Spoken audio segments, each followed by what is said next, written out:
terminados los planos, definidos ya más cerca, estamos muy cerca de lo que, digamos, el cliente quiere, pasamos a construir la casa. Eso en informática se llama la codificación del software. O sea, hacer la aplicación, construir ya algo, digamos, dirigido a los requerimientos de nuestro cliente. Y luego, después de un tiempo de haber trabajado en la construcción, ustedes saben que los detalles de construcción son múltiples, por ahí fue el dueño y le cambió algo, si siguen habiendo cambios, no hay nada definitivo, pero sí ya empieza a funcionar la cosa. Y antes de pintar las paredes, va el dueño y dice, usted sabe que tengo un cuadro de la tía que me ha regalado y no me entra en la pared. ¿No me la puede agrandar un poquito? O sea, o los pisos que eran de parqué, los quiero ahora con, ¿cómo se llama? Porque los chicos, imagínense, yo no pensé en esto, imagínense el parqué y quiero que me ponga una goma. Detalles de implementación, de cosas que no se han tomado en cuenta. Y bueno, y va y viene el arquitecto, y va modificando el programa, el programador, y por ahí empiezan, digamos, a volver para atrás en un rulo permanente, pero hasta el final se cansan, ¿sí? Se cansaron y dicen, bueno, mire, usted si quiere eso, tiene que poner más plata, señor, porque ya se acabó el contrato, ya excedió digamos, sus requerimientos, ya no podemos hacer más cambios. Yo tengo que empezar otra obra, porque si no, no le doy de comer a mis obreros o a mis ingenieros. No puedo seguir. Esto lo he vivido en los catastros, ¿no? O sea, se hace todo esto, se llega a todo el análisis de requerimientos, el diseño conceptual, el diseño detallado, la programación, y resulta que la gente de catastro, estoy hablando como contratista, se le ocurrió ahora pensar que el sistema venía en serio y que lo iba a tener que usar, y entonces empezó con nuevos requerimientos. Y los contratistas se hinchan las bolas así porque tienen que volver a empezar con las cosas que no le entienden. Y bueno, también el contratista no es ningún sonso. Le hace firmar el diseño detallado, el diseño conceptual. Mirá, escuchame, vos me pediste esto, ya lo firmaste. Ahora tu gente me está... O sea, hay un juego de idas y vueltas y vueltas y vueltas inacabable. Cuando uno, digamos, conoce estos temas, sabe que digamos, algunas cosas suceden y algunas cosas ya el contratista no es culpable de todo, digamos. O sea, ya llega un momento que el tipo tiene que pagarle a sus obreros, a sus programadores, sus cosas. Bueno, al final entra en producción. ¿Y ustedes creen que funciona todo? No. ¿Sí? Y cuando empezó a funcionar todo, que estábamos todos contentos y trabajando, ¡pac!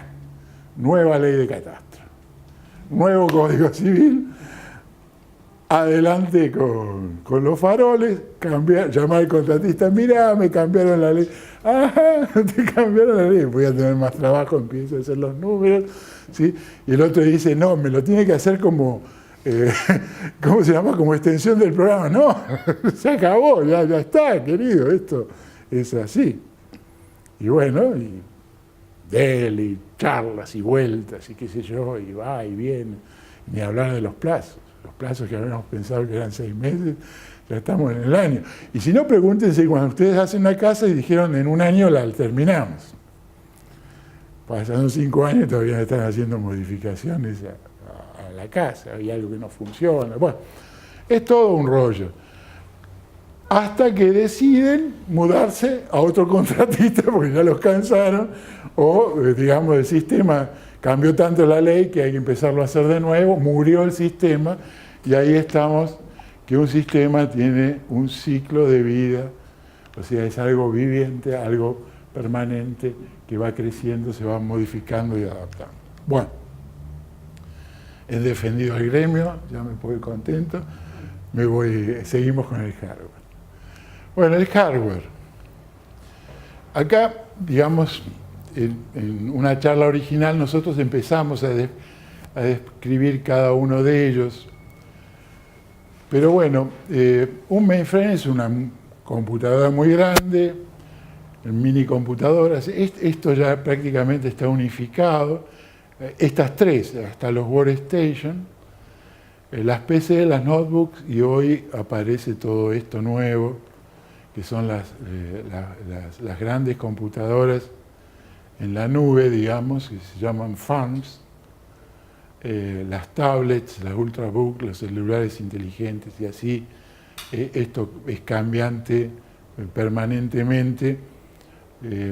Por ahí una solución para estar al tanto, yo a veces de vez en cuando lo hago, me compro la última revista informativa y me fijo a ver qué novedades hay o cómo viene la mano. En general los informáticos van siguiendo el proceso y te van recomendando alguna cosa, ¿no? Y ahí, bueno, una notebook es una cosa, un ultrabook es otra cosa. La ultrabook es muy linda, muy chiquita, qué sé yo, pero no tiene para cargar discos, no tiene interfaces, ¿entienden? O sea, hay detalles que hacen al uso de todo esto, ¿no? Y hablaba de los celulares inteligentes, que a uno le gusta el Apple, el otro le gusta el Samsung, el otro le gusta el Nokia. Bueno, tienen ventajas de todo sentido. En cuanto a software, ¿sí?, también hay una gama enorme de tipos de software. Sistemas operativos, les voy a nombrar. Algunos de estos seguramente los conocen, otros no. Navegadores seguramente sí. El Explorer ya no es más, ahora es Edge. Esta mañana nos mandaba el Edge. Es muy nuevo, es un nuevo sistema operativo de Microsoft, de un navegador, y todavía se ve que algunas fallas tiene. Bueno, los lenguajes de programación. Básicamente, un lenguaje de programación hay de alto y de bajo nivel, digamos. Los de alto nivel son interfaces fáciles, gráficas en general, muy fáciles de programar. Los de bajo nivel, más difíciles, más cercanos a los bits y los bytes, digamos. Y bueno, hay programadores que optan por algo, se ponen de moda un tiempo, después dejan de ponerse de moda, se cambian por otro. Si hoy me dicen que usa toda la gente, Python. Python es un sistema de programación.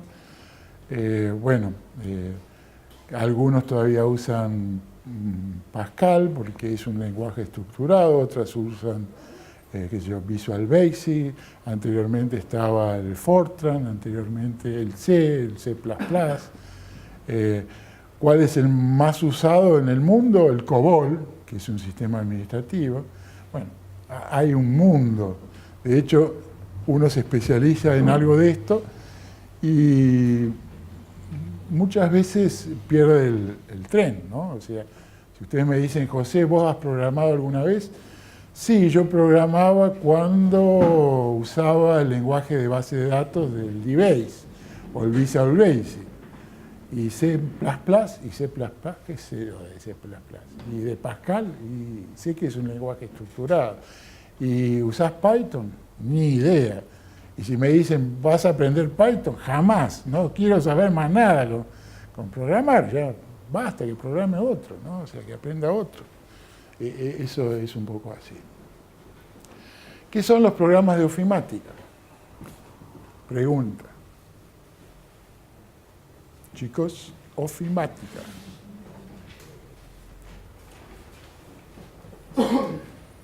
Cuando ustedes hablan de computación habitualmente, ¿sí?, ¿de qué están hablando? ¿Qué software conocen? El paquete de Office. Paquete de Office. O sea, básicamente un procesador de texto, una planilla de cálculos, el PowerPoint si dan clases, el correo electrónico, y eso es una partecita de los sistemas de información que se llama, ¿cómo? Ofimática. ¿Sí?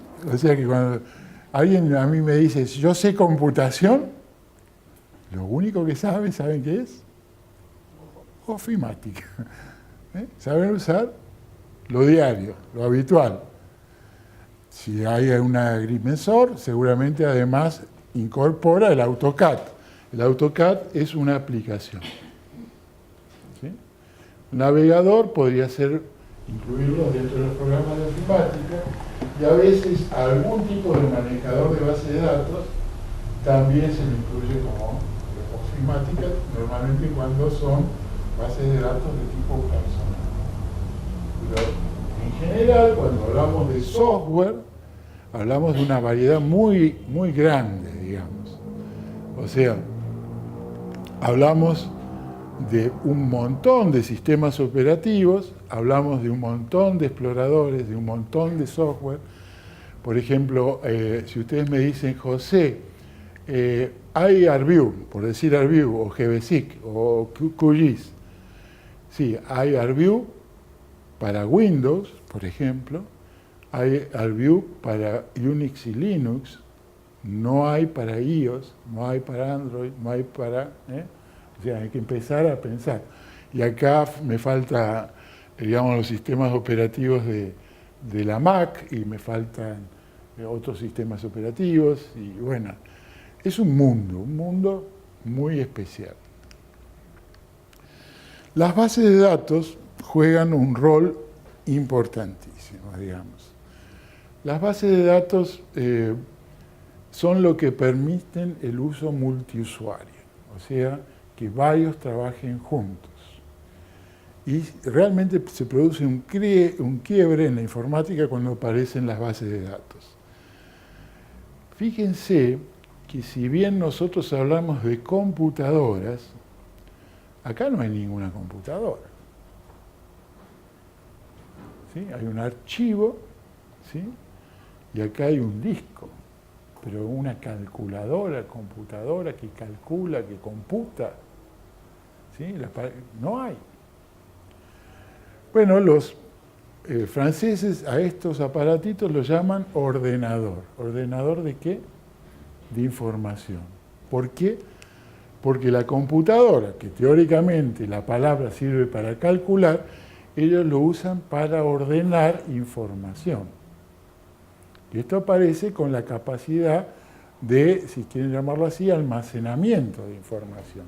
O sea, un gran logro es el disco, la capacidad de almacenamiento. Si ustedes me dicen, hoy, ¿en qué más se usa la computadora? Como almacenamiento de información, no como calculadora. La calculadora pasó a ser un tema de algunos técnicos, pero en general los procesos mayores que se hacen tienen que ver con el almacenamiento de la información. Dentro del almacenamiento de la información, el tema principal son las bases de datos que me permiten organizar esa información. ¿Cuáles son las ventajas? No repetición de datos, independencia de datos, privacidad y seguridad, ordenamiento y búsqueda. Vamos a hacer, te voy a pedir una hojita.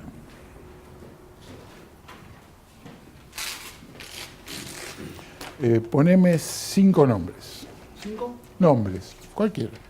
¿De cosas o de personas? De personas. O sea, él va a escribir 5 nombres de personas.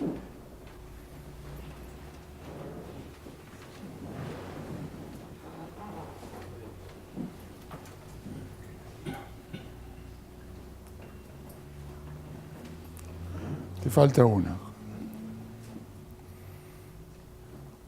Bien, escribió 5 nombres de personas.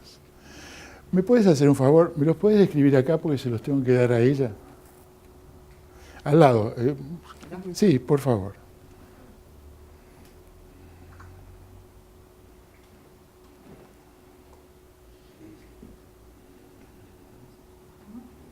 Me la está copiando tal cual. ¿Sí? No, pobrecita, lo hago laburar. Bueno, ahora me copió las 5 personas, entonces yo agarro esto. Sí, esta es la lista de, ¿cómo se llama? De los agrimensores del colegio. Esta es la lista de los agrimensores del colegio. Vení conmigo. Ana, por favor.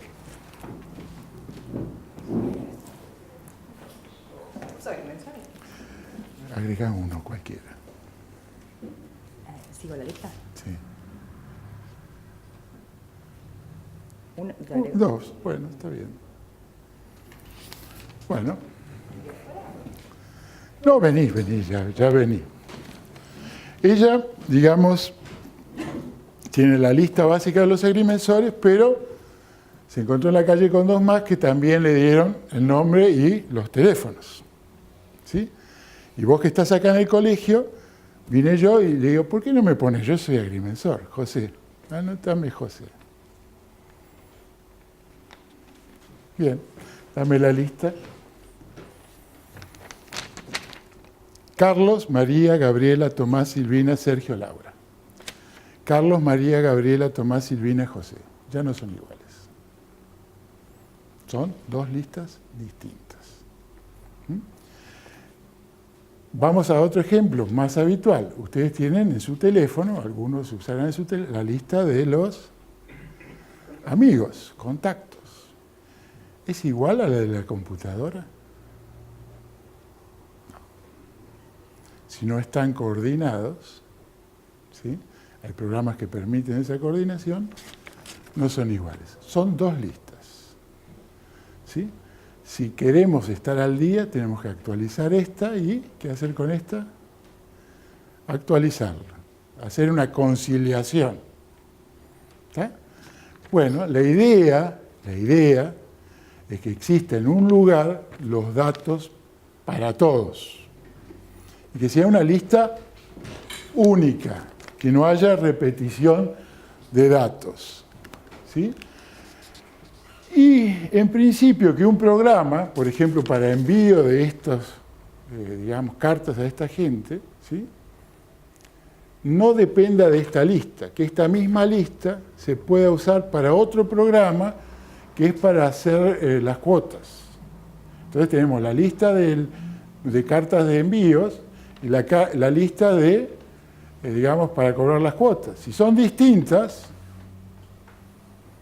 la idea es que sean la misma, que cuando se actualice una base de datos. Eso que permite el uso multiusuarios. Todos podemos usar, todos los programas, la misma base de datos y es única.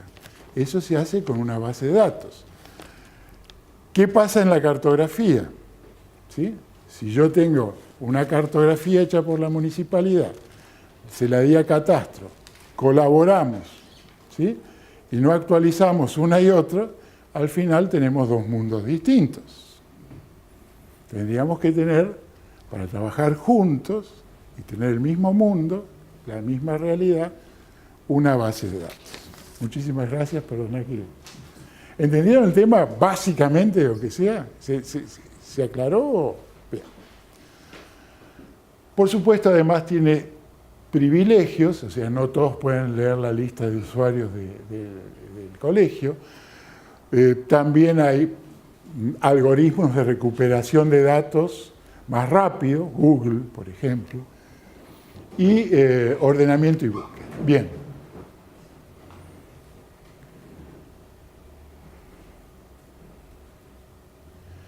Bueno, acá tiene una definición formal, léanla.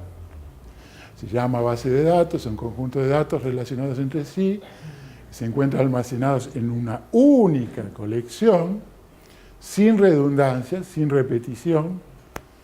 Puede haber sucedido que él agregó uno y después ella agrega otro y tienen dos personas agregadas, pero escritas distintas. Una como José Champaña y el otro como José M. Champaña. Y son distintas. Y pueden ser que sean direcciones distintas. Entonces tenemos que una misma persona vive en una importante cantidad de diversos nombres de calles. Bueno, es todo un tema. ¿Hay especialistas en base de datos? Sí.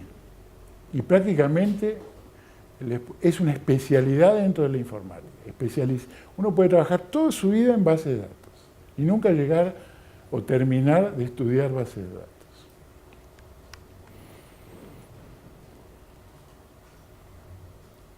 Bueno, estas son las condiciones.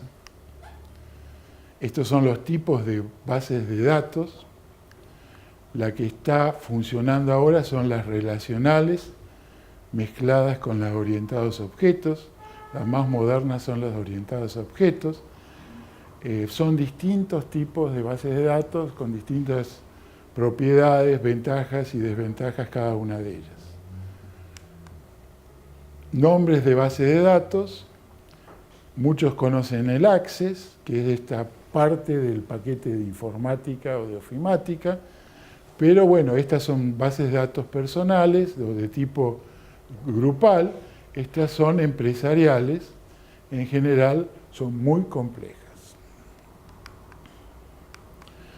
Recursos humanos, usuarios, analistas de sistemas, programadores, operadores. Fíjense la lista de especialistas. Por supuesto que cuando uno empieza en un sistema, empieza haciendo todas las mismas cosas. Hablemos que cuando hablamos de bases de datos, en general, en el lenguaje vulgar, estamos hablando de algo que guarda los datos. Hasta ahí llegamos. Las bases de datos, en general, cada organización, ahora me remito a una organización en particular, tiene un servidor de base de datos, o sea, un hardware específico preparado para ser un servidor de base de datos. O sea, hoy en una organización, en general, hay un servidor, un hardware, una máquina, una computadora, bastante potente, por cierto, con algunas características especiales, que se guarda, o sea, que almacena los datos. Y le sirve a otra máquina, que son los programas, a otra máquina que hace las presentaciones, a otra máquina. O sea, es un complejo de máquinas con distintas funciones. Una de ellas guarda la base de datos.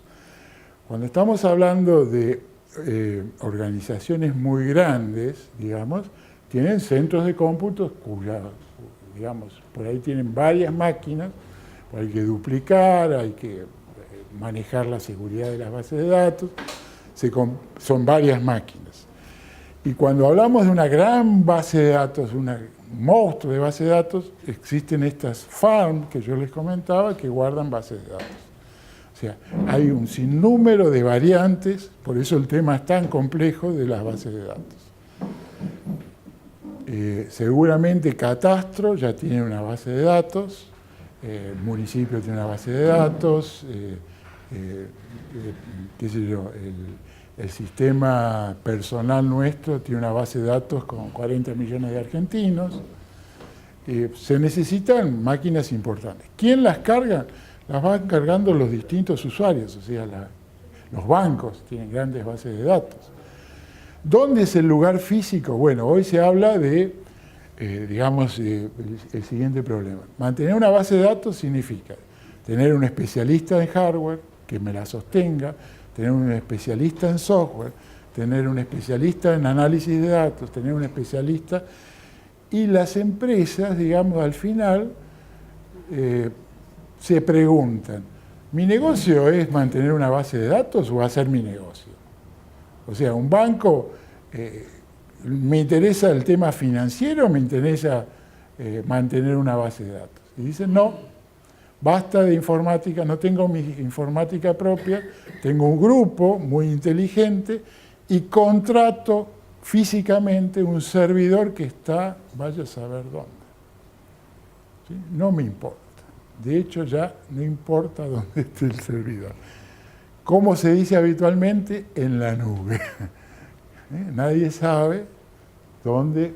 Si ustedes me dicen, yo estoy trabajando en la nube, por ejemplo, hay un software que se llama Dropbox, que muchos lo deben conocer, algunos no, que es una pequeña archivo de mis datos, un disco propio que yo tengo en algún lado. ¿Dónde se están almacenando físicamente mis datos en Dropbox? Ni idea, ni tampoco me importa. O sea, por supuesto, si mis datos son de seguridad extrema, que cambian la política del mundo, y bueno, yo no los voy a tener un servidor físico propio, los voy a resguardar, voy a poner digamos, una pantalla para eliminar el acceso. Bueno, pero mis datos realmente no son tan importantes. Uno cree que son importantes porque son propios, pero digamos, nadie va a gastar un montón de plata en romper mis barreras de acceso, digamos, porque mis datos no valen nada. ¿Está? O sea, hay mucha fantasía en todo esto, ¿no? Hoy, que es muy común, mis alumnos, o yo mismo, a veces tengo temor de llevar mi notebook, que tiene todos mis datos. ¿Sí? Y viene un señor y me la roba. Y yo perdí mis datos. Y si no hice el backup, perdí mis datos. Si los tengo en la nube, para mí, mi computadora, perderla o no perderla, es lo mismo, porque tengo todo en la nube. Yo entro en cualquier computadora y accedo a todos mis datos. O sea, independizo mis datos del hardware. Independizo mis datos de que se me incendie la casa. Independizo mis datos. O sea, realmente para mí es una solución. Ahora, si yo manejara temas militares del Pentágono, qué sé yo, me voy a tener que preocupar. Pero hay un tema de costo-beneficio. O sea, estos sistemas, digamos, hay seguridades comerciales, compromisos comerciales que no los van a romper, y además ponen seguridad que yo no puedo ponerla. O sea, yo no puedo pagar un programador especial para que me haga digamos, un cortafuegos, se llama, para proteger mis datos. Entonces vos, digamos, la calidad del cortafuegos, o sea, de la pantalla para que no te penetren y te hagan un hackeo de tus datos, digamos, nadie las puede pagar hoy.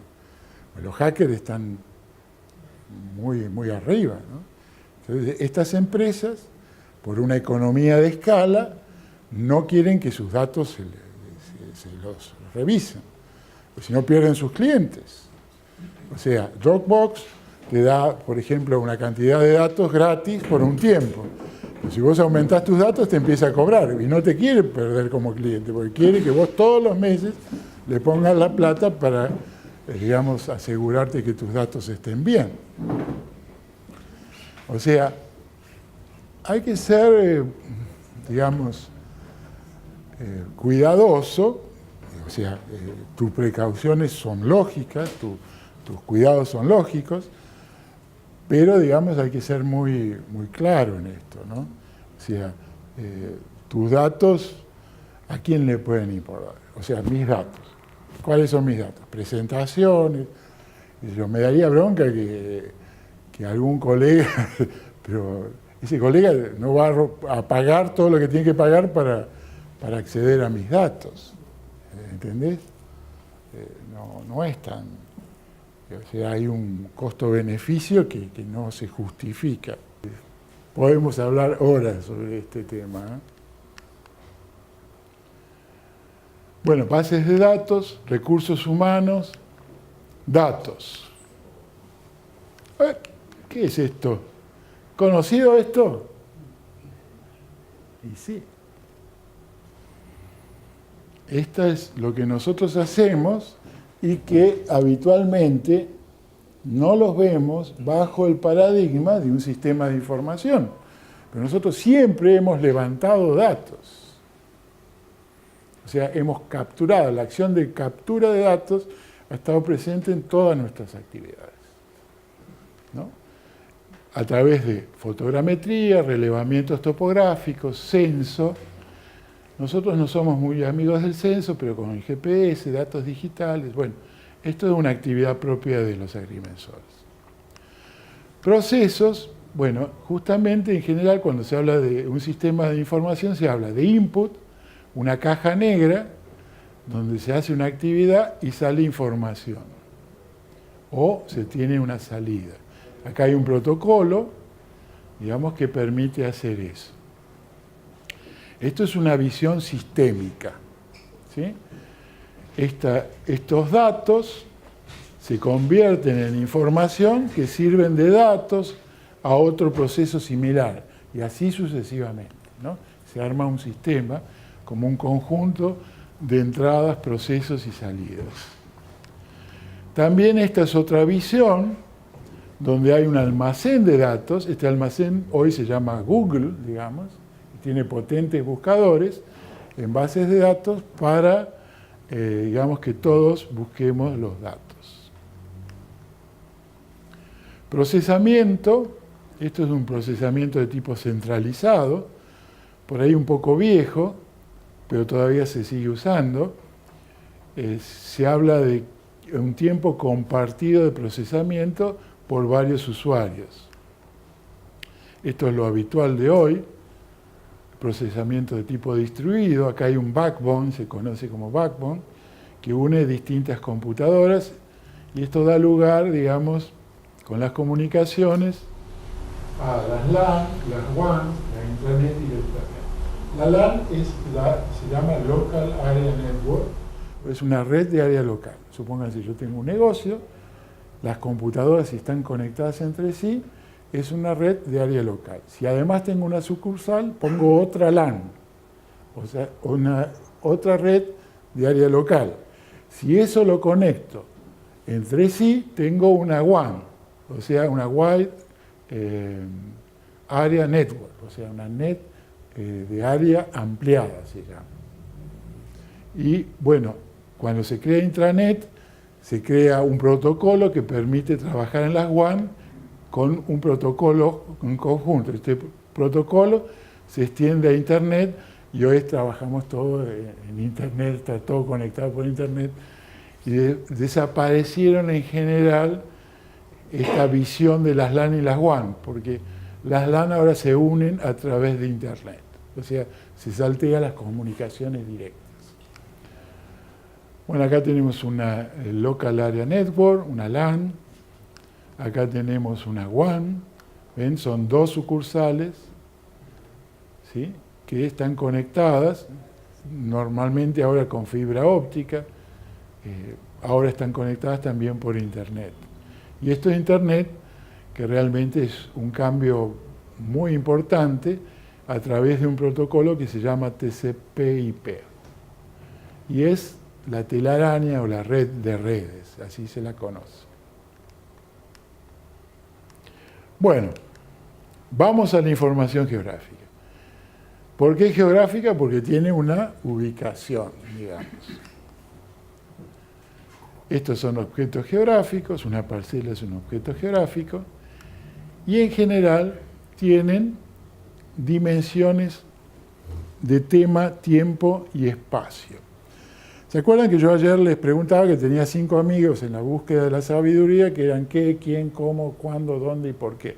Bueno, acá está el tema es el qué, el tiempo es el cuándo, y el espacio es un lugar. Supónganse que yo pasa un accidente, che, ¿quién fue? El quién. Ah, ¿y qué pasó? Tal cosa. ¿Dónde fue? En tal lado. Y bueno, ¿y el cuándo? ¿Cuándo fue? Y fue a la tarde. Ahí la noticia está completa. ¿Está? En general, la información transcurre en estas 3 dimensiones. En el tema, el tiempo y en el espacio. Los sistemas previos a los sistemas de información geográfico trataban los 3 temas. Cuando aparece la gráfica, la posibilidad de graficar, digamos, de poner un mapa en computadora, aparece algo espacial, digamos, algo especializado en el espacio, que permite manejar muy bien información espacial. La información espacial en general, la que está en la cartografía, en los mapas, en las imágenes de satélite. Bueno, eso es, digamos, la especialidad nuestra. Acá tenemos un ejemplo. Lo temporal, lo temático, lo espacial, y en nuestro caso agregamos la representación en un sistema. El objeto espacial podría ser una parcela, podría ser una casa, podría ser un río. O sea, se supone un objeto geográfico, de la geografía. La dimensión temporal, por ejemplo, es la fecha de construcción y la antigüedad. La fecha de venta de la parcela, la fecha de la mensura. Están dentro de la información temporal.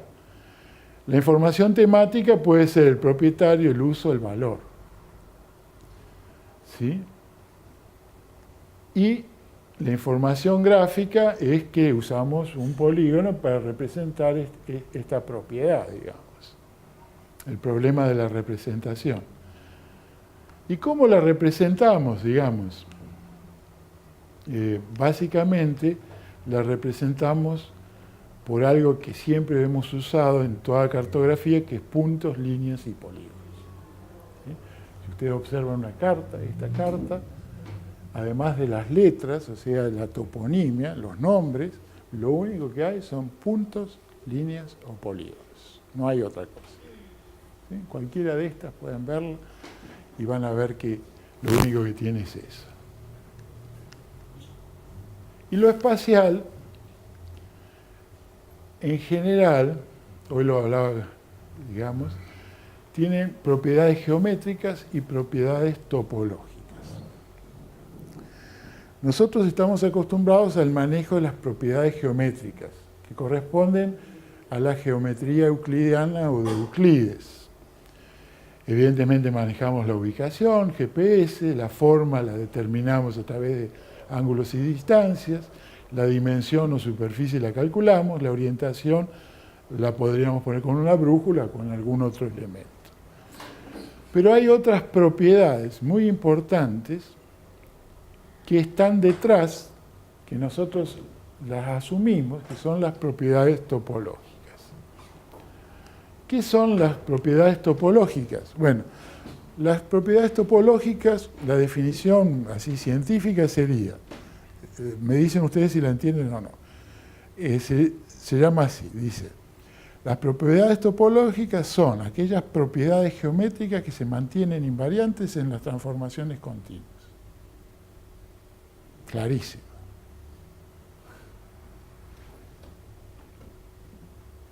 ¿Quiere que te la repita? Son las propiedades geométricas que se mantienen invariantes en las transformaciones continuas. Con las transformaciones continuas. Sí. ¿Cuándo lo estudiaron? Pueden haber visto un nombre de topología, nada más. Bueno, son muy importantes. Digamos, son tremendamente importantes cuando queremos, digamos, reconstruir en una computadora los gráficos. Yo les recomiendo ver mi blog, poner la palabra buscar topología y ahí hay mucha información sobre los temas topológicos y las propiedades geométricas en general. Básicamente son aquellas propiedades que se mantienen, digamos, que no varían, invariantes, esa es la aclaración, en las transformaciones elásticas.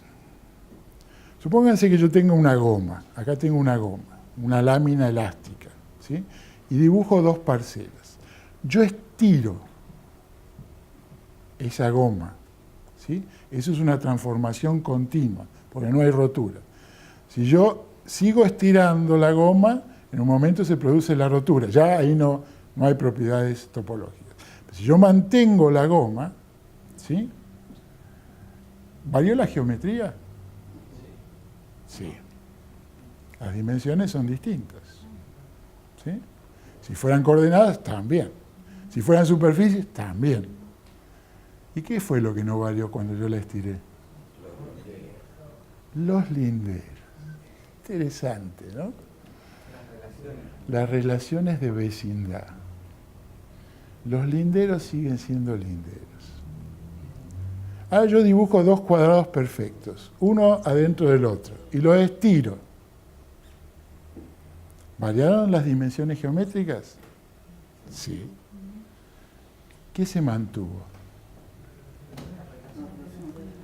La relación de interioridad, digamos. O sea, sigue siendo el cuadrado interior, está dentro del otro.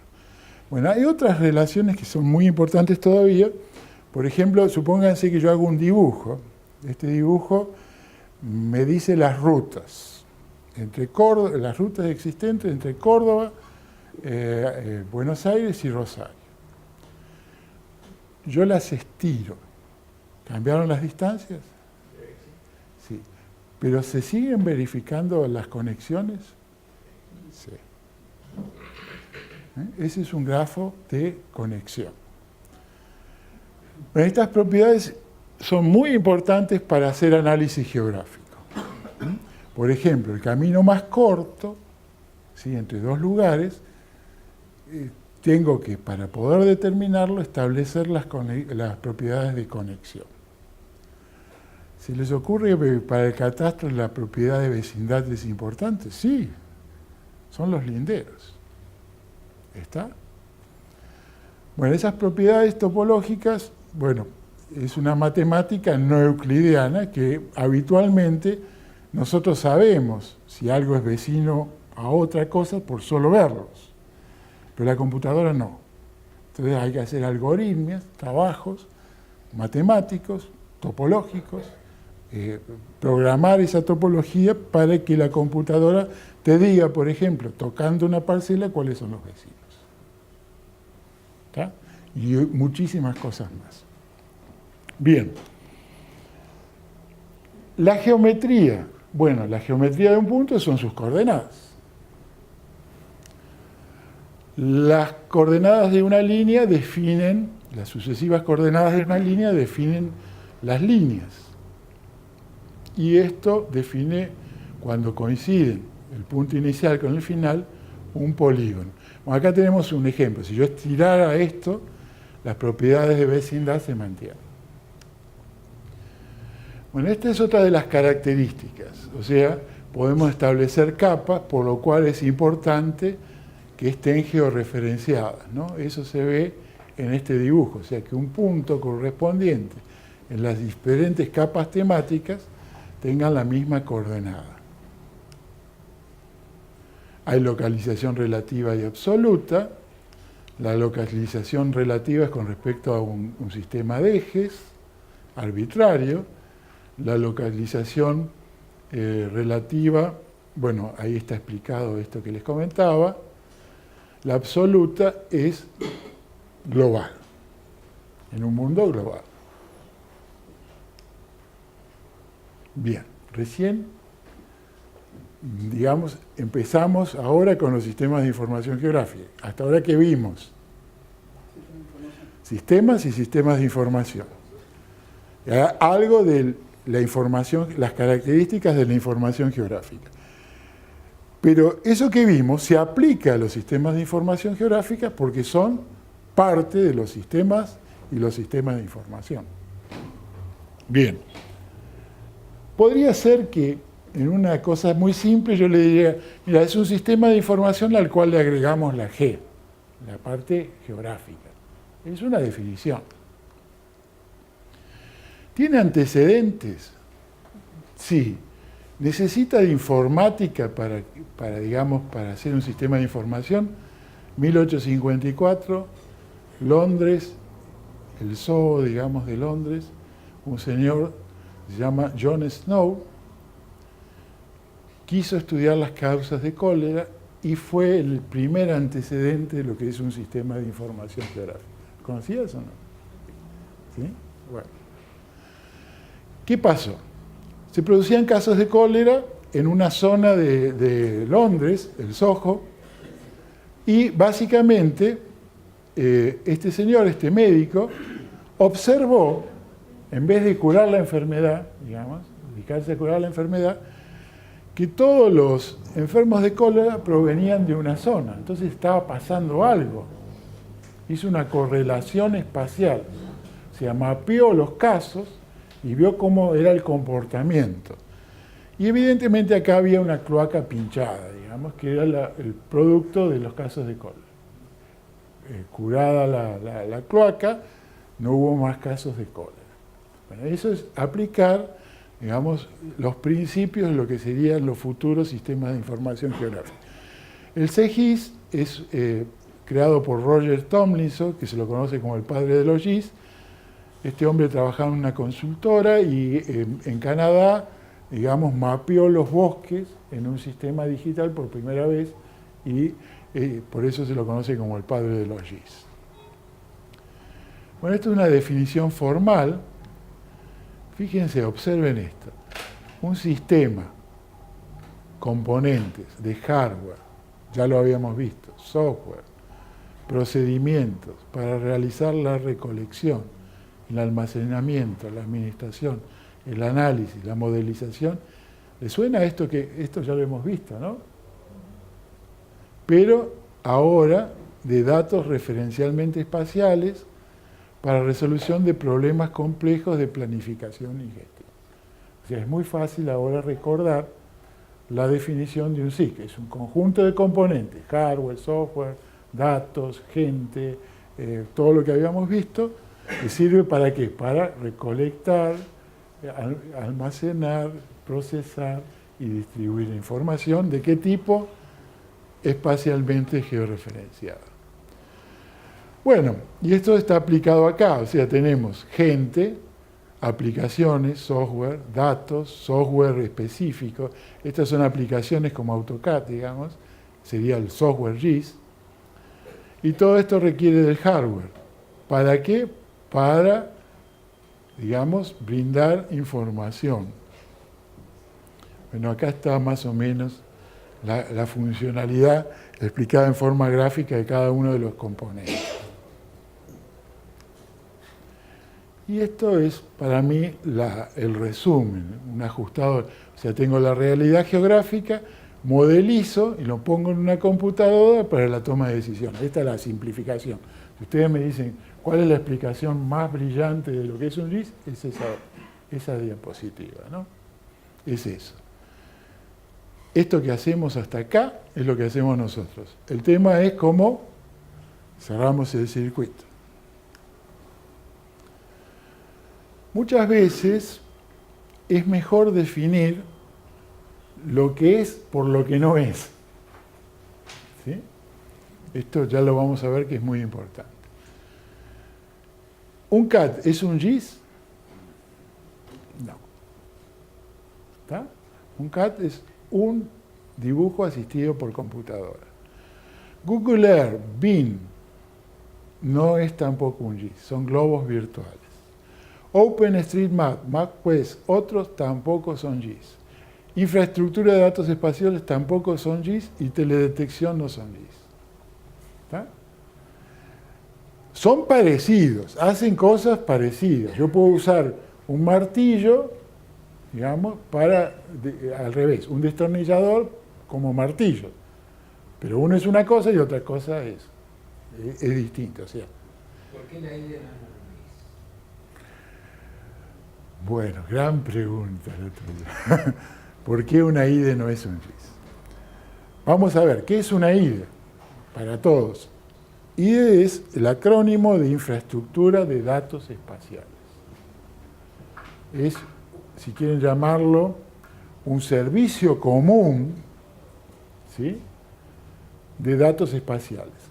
Supónganse, nosotros invertimos todo en infraestructuras, por ejemplo, de cloacas, de caminos, que usamos todos. Una IDE sería un repositorio de datos comunes que usamos todos. Por eso es de infraestructura. Y es de datos. Lo que caracteriza a un GIS no son los datos solamente, sino los procesos. Acuérdense, captura, ¿sí?, almacenamiento, ahí coincidirían las funcionalidades con un GIS, pero no harían proceso. O sea, una IDE en general no hace procesamiento de datos.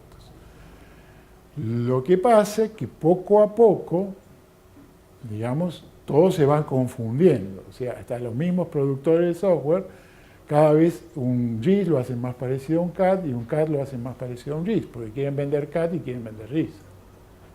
Pero básicamente es otra cosa. Además, sobre la infraestructura de datos espaciales en general, existen un montón de cosas que están detrás, que son acuerdos institucionales, que no son necesarios en un GIS, en principio. Si queremos hacer un GIS muy corporativo, interinstitucional, tendríamos que usarlo, pero es poco común, digamos. Una IDE necesita de políticas, una IDE necesita de estándares, y eso no los tiene un GIS, en general. Digamos, estoy hablando a pinceladas gruesas, ¿no? Por ahí un GIS es importante que trabaje con estándares porque eso le permite tomar los datos de una IDE.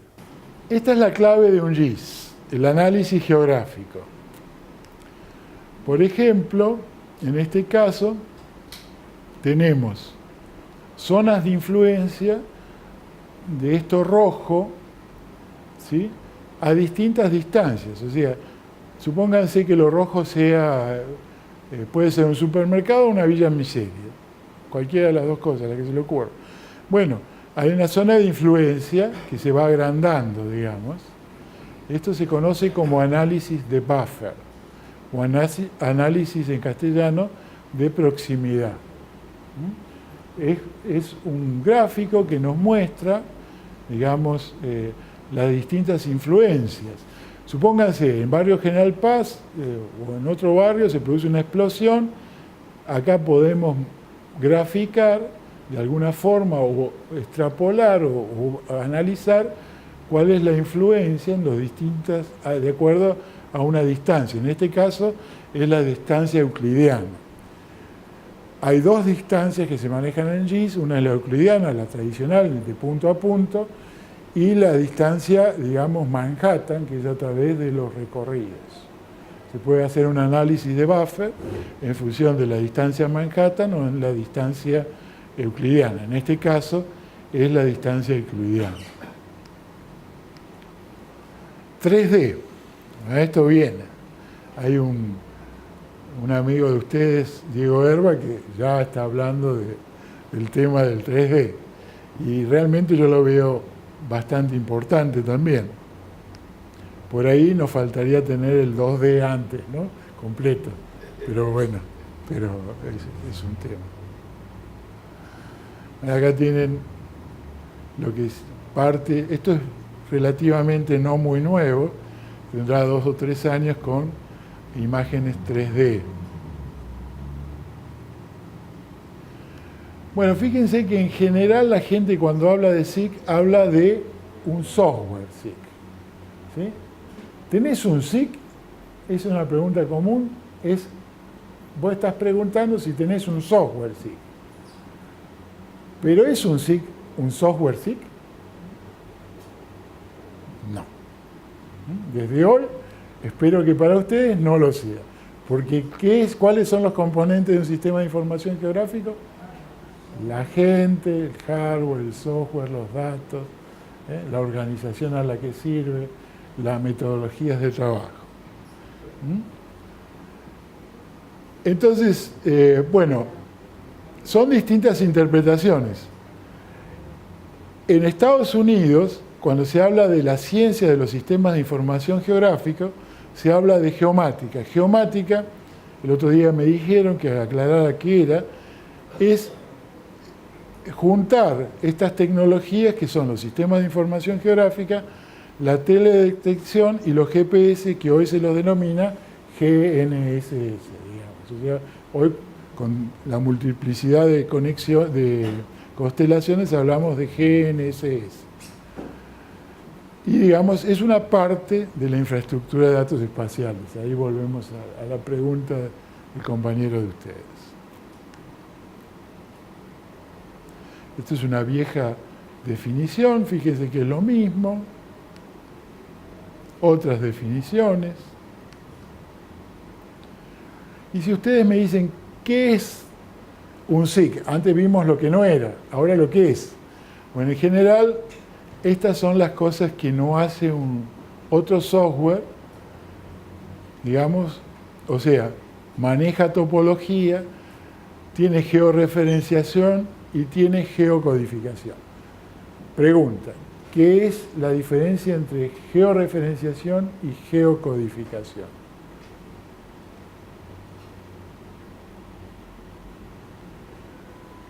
Georreferenciación es darle coordenadas a un objeto geográfico.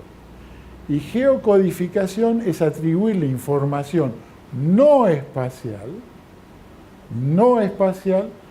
a ese objeto geográfico.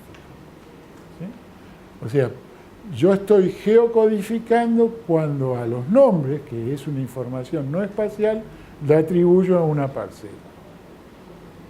¿Está?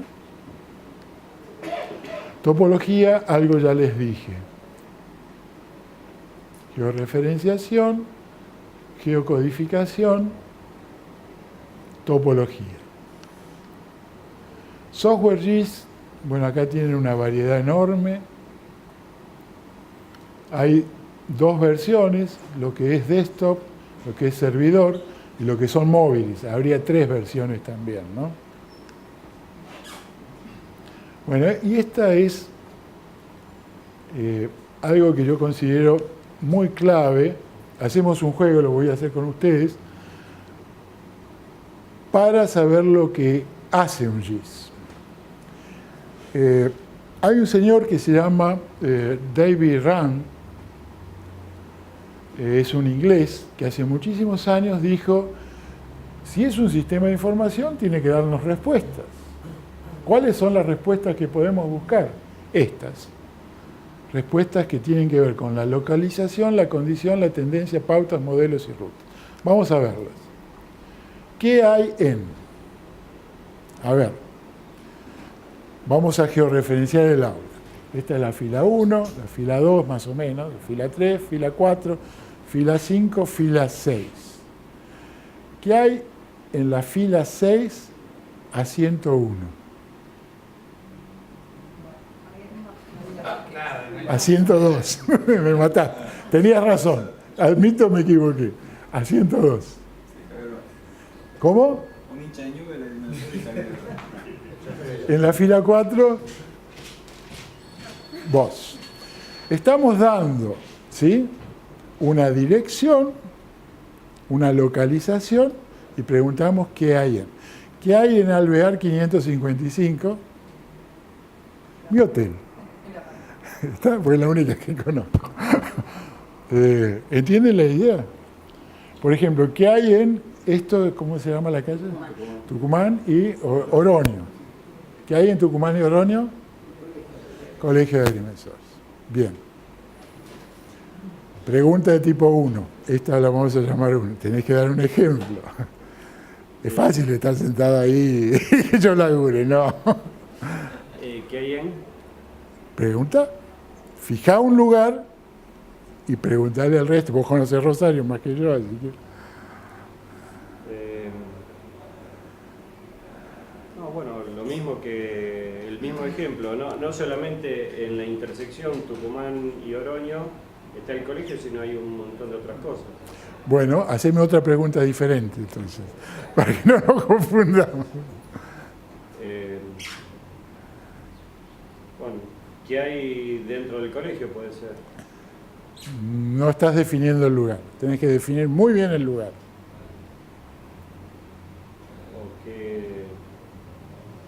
Bueno, además de la intersección de las dos coordenadas, Oroño y Tucumán, esquina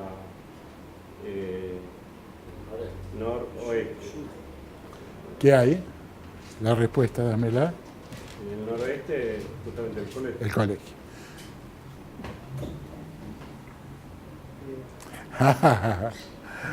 ¿Querés? Para cambiar un poco el tema de la ubicación, ¿qué superficie tiene la parcela sección manzana tal? O sea, definiéndola bien. Si la parcela, das la nomenclatura de la parcela que permite una ubicación, No solo vos estás respondiendo a este tipo de preguntas. ¿Qué superficie tiene esa ubicación? Esa ubicación. Perfecto. Para cambiar un poco el eje de... Dale. No te digo cuando lleguemos a las 6. Ahí se le van a quemar las naves a varios. ¿Cuál es la pregunta? ¿La tercera, por ejemplo? No, la pregunta que yo estoy haciéndole a ustedes es que ustedes generen una pregunta de tipo ¿qué ubicación? ¿Qué ubicación? Tenés que definir la ubicación y después responderme qué hay en. ¿Es puntual o puede ser un área? Puede ser un área también. ¿Sí? O una dirección. O sea, Sí. tienes una pregunta que tiene una... Si yo defino, por ejemplo, te voy a hacer una pregunta que sea un área. ¿Cuál es la provincia más noreste? Estoy fijando un lugar. La respuesta es Misiones. Por ejemplo, ¿qué hay en latitud tanto, longitud tanto? Si yo tuviera las coordenadas de mi casa, diría mi casa. ¿Está? O sea, tengo que fijar la ubicación. Ustedes son expertos en eso. ¿sí? Que hay a tal distancia y tal rumbo. Bueno, vamos a la pregunta de tipo 2. ¿Dónde sucede qué? ¿Dónde sucede qué? Por ejemplo, ¿sí? ¿Dónde se producen las inundaciones?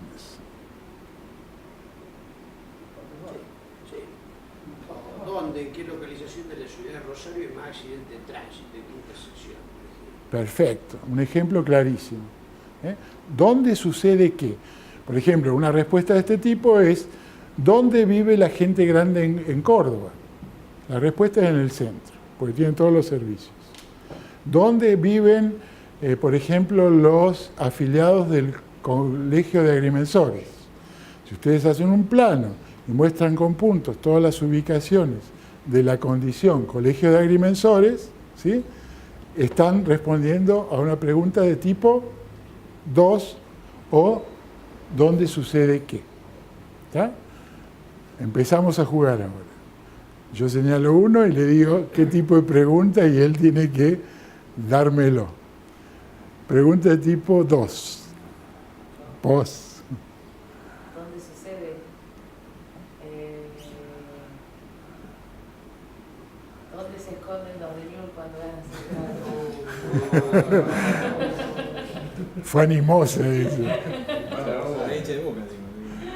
Yo voy a ver si recuerdo. ¿Dónde están los restaurantes de moda hoy en Rosario? En el barrio Pichincha. ¿Está? Esa es de tipo 2, ya la conozco. Bueno, vamos a verlas gráficamente. ¿Qué hay en? ¿Dónde sucede qué? Fíjense, está planteando que hay una futura obra de pavimento y me tira todas las parcelas afectadas. ¿Cuál es la mejor ruta? Esto también se conoce como el problema del viajante, cuando son varios los destinos.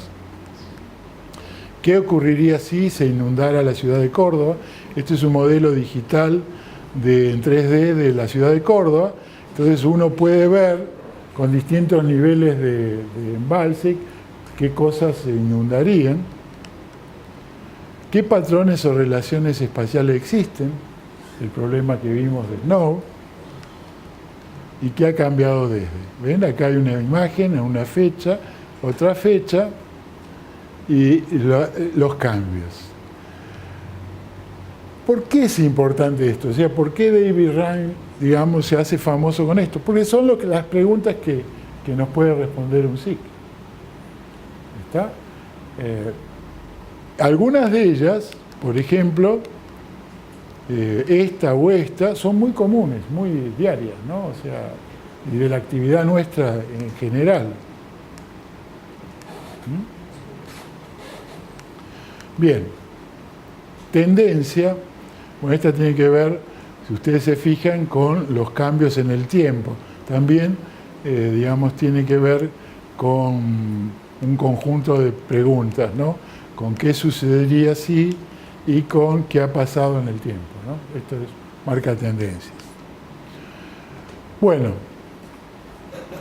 esto es muy interesante también, que es el propósito de un SIC, presentar información, organizar información, integrar, combinar datos, analizar, inferir significados, predecir, preguntar, descubrir.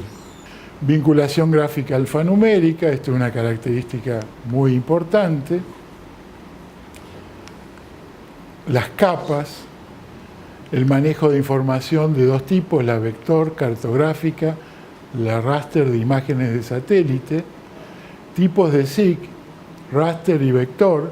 Algunos son, digamos, muy utilizados para manejar información vector y menos para raster. Hoy en general combinan. Acá tienen SIC, vector y raster. Análisis geográfico. Preguntas. ¿Alguna pregunta para que no quede? Estoy yendo rápido, por ahí. ¿Saben lo que es raster, lo que es vector? Eso en general. ¿Sí? Veo algunas caras de afirmación. Este señor es el creador del ArcInfo, se llama Scott Morehouse. Y él dice, brindar información geográfica para soporte para la vida diaria de los usuarios. Eso es lo que habitualmente hacemos con la cartografía. ¿Sí? Procesos de construcción de la decisión y mejora de los flujos de trabajo. ¿Sí? Esto es como un gurú de los sistemas y él ha identificado estas tres funcionalidades principales de un SIG. Bueno, acá muestro lo que es un SIG vector, ya un poco hemos visto. Tienen ventajas y desventajas. Esto yo se los voy a dejar, o sea, lo van a tener, o sea que no se preocupen, ¿no? Las ventajas, las desventajas, estructura de datos raster, datos, otras estructuras. Bueno, acá vamos a parar un poquito, porque esto, por ahí. Acá está la captura, el almacenamiento, los procesos y la distribución de información. Acá está el grupo SIG, la realidad, la resolución de problemas y la toma de decisiones. Es un esquema de esto que decíamos capturar, organizar, modelizar, almacenar, ¿sí? Fíjense que acá hay dos bases de datos, la base de datos espacial y la base de datos tradicional o no espacial. Los procesos de análisis para brindar información. Estos son algunos procesos. Estos son los menús de procesos que uno puede encontrar en un GIS. Algunos, digamos, ustedes no los conocen habitualmente. Por ejemplo, análisis de red o polígonos de Thiessen o triángulos de Delaunay. Son muy de la geografía. El análisis de redes es muy de la logística. Cálculos estadísticos ustedes hacen, o sea, saben lo que son. Bueno, estos son transformaciones. El rubber sheeting es una transformación de ajuste. Tipos de aplicaciones. Bueno, ahora vamos a pasar a un tema muy interesante. Una vez, hace muchos años, fuimos a una municipalidad y nos preguntó a alguien si podíamos desarrollar un listado de las cosas donde se aplica un GIS. En todo esto. Es enorme la cantidad de aplicaciones que hay. Y bueno, a eso, digamos, estas dos listas son complementarias. O sea, fíjense, creo que servicios financieros acá no está, sin embargo acá agregaron eso.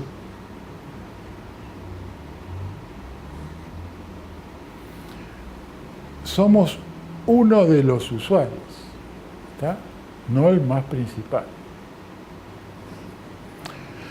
Bueno, estos son distintos SIT, digamos. Esto es cartografía automática por ordenador. AMFM, la traducción sería, la traducción literal es Automatic Mapping Facilities Management. La idea es GIS orientados al manejo de infraestructuras, cloacas, agua, luz eléctrica, digamos, oleoductos, gasoductos. Se usan muchísimo los GIS para esos sectores de la infraestructura general, digamos. Bueno, acá me paro porque esto es importante. Las etapas de un SIG se puede ver como etapas o como funcionalidades principales. En general, cuando uno comienza con un GIS, tiene una etapa de inventario, o sea, de captura de datos y almacenamiento de datos. No puede hacer análisis porque no tiene datos. Es meramente inventarial. ¿Sí? A partir de eso, uno puede empezar a hacer análisis de datos. Y ahí estamos hablando de la segunda etapa. Y luego puede gestionar. Estos son etapas, o sea, uno las puede ver como etapas sucesivas, la de inventario, del análisis, hasta llegar a gestionar, o las puede ver como funciones principales de un GIS. Por ejemplo, un GIS catastral, ¿para cuál de ellas cree que sirve principalmente?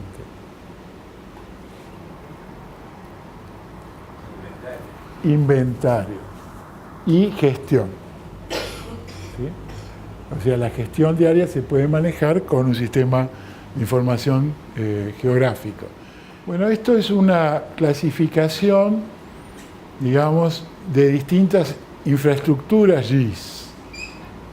Desktop, de un investigador, o sea, una computadora, un departamento municipal, o digamos, una corporación, por ejemplo, todo el municipio, y la comunidad, que son las IDES.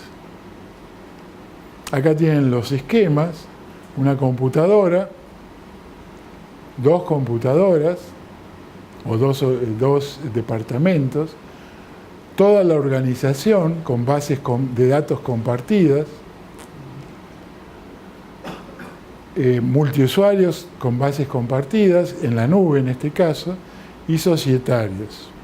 Bueno, esto es una visión, creadores de datos GIS, servidores de datos, usuarios GIS de todo tipo, usuarios web, usuarios móviles, usuarios GIS desktop, y en ese caso se habla de web GIS. Igual, nos tomamos un pequeño descanso. Perdonen que la última parte fue un poquito más rápido, pero bueno, se nos fue el tiempo. Descansamos un ratito y después seguimos.